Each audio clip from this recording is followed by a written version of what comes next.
So this is extract 15 of Roald Dahl's Danny, the Champion of the World. Friday. When my father woke me up at 6 o'clock next morning, I knew at once that this was the day of days. It was a day I longed for, but also the day that I dreaded. It was a day of butterflies in the stomach, except that they were worse than butterflies. They were snakes. I had snakes in my stomach the moment I opened my eyes on that Friday morning. The first thing I did after I got dressed was to hang the sorry clothes notice on one of the pumps. We had a quick breakfast, and then the two of us sat down together at the table in the caravan to prepare the raisins. They were plump and soft and swollen from being soaked in water, and when you nipped them with a razor blade, the skin sprang open and the jelly stuff inside squeezed out as easily as you could ever have wished. I slipped the raisins while my father opened the capsules. He opened only one at a time and poured the white powder onto a piece of paper. Then he divided it up into 4 tiny piles with the blade of a knife. Each pile was then carefully scooped up and put into a single raisin. A needle and black cotton finished the job. The sewing up was the hardest part, and my father did most of that.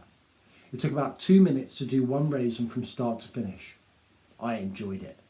It was fun. Your mother was wonderful at sewing things, my father said. Oh, she'd have had these raisins done in no time. I didn't say anything. I never quite knew what to say when he talked about my mother.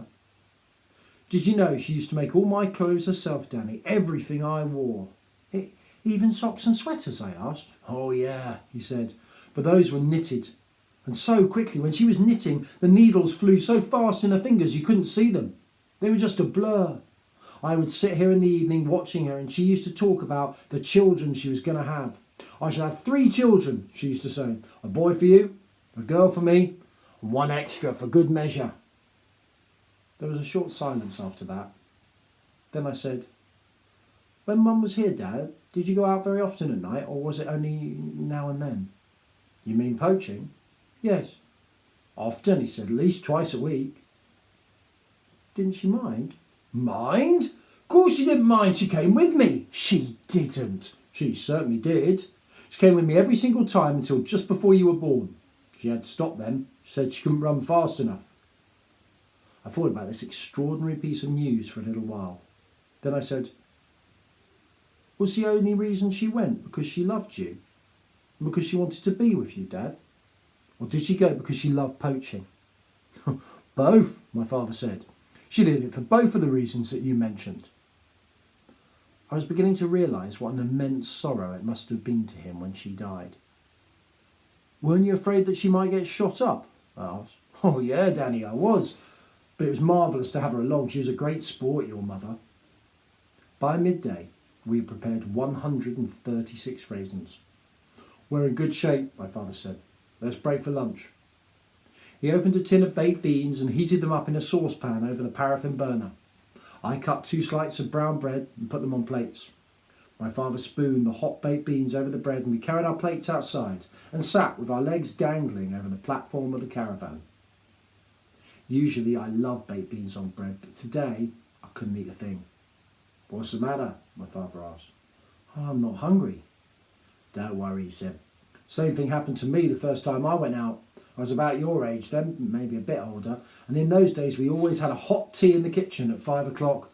I can remember exactly what was on the table that evening. It was my favourite thing of all, toad in the hole, and my mum could make toad in the hole like nobody else in the world. She did it in an enormous pan with the Yorkshire pudding very brown and crisp on top and raised up in huge, great bubbly mountains. In between the mountains you could see the sausages half buried in the batter. Fantastic it was. But on that day my stomach was so jumpy I couldn't eat one mouthful. I expect yours feels the same right now. Mine's full of snakes, I said. They won't stop wriggling about.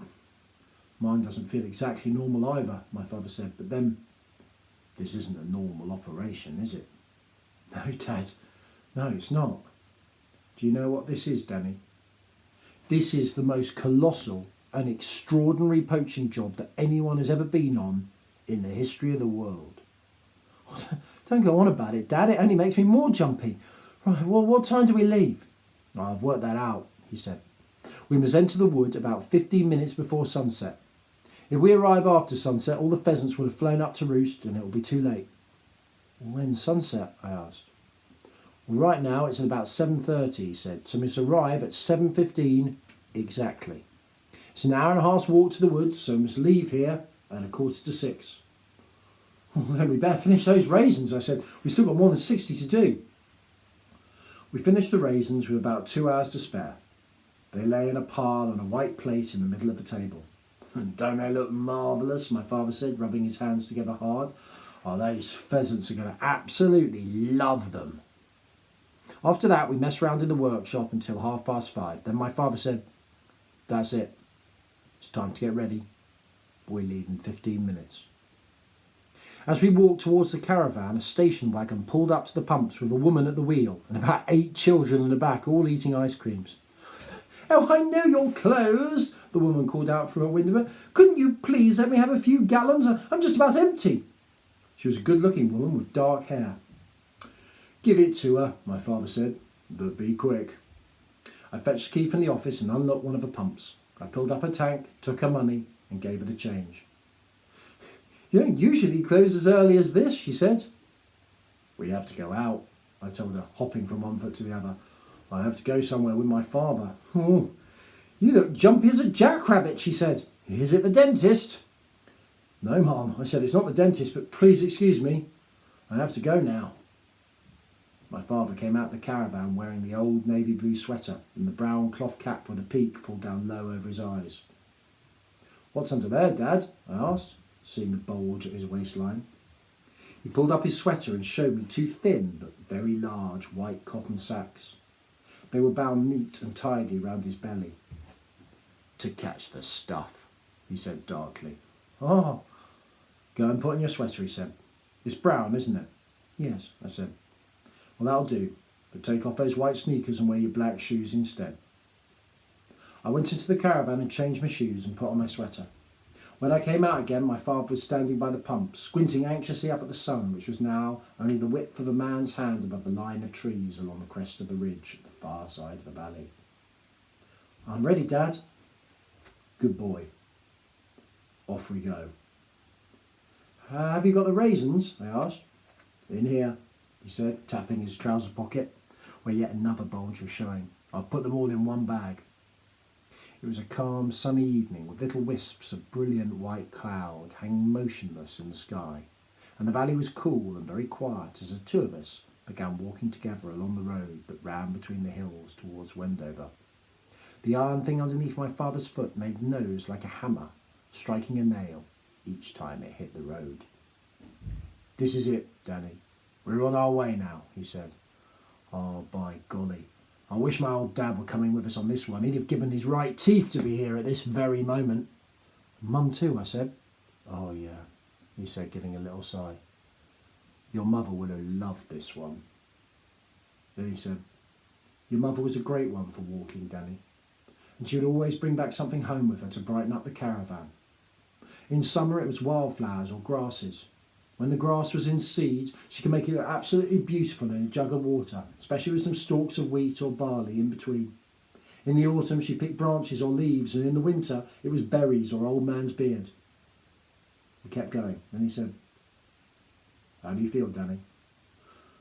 Terrific, I said, and I meant it, for although the snakes were still wriggling in my stomach, I wouldn't have swapped places with the King of Arabia at that moment. Do you think they might have dug any more of those pits for us to fall into? I asked.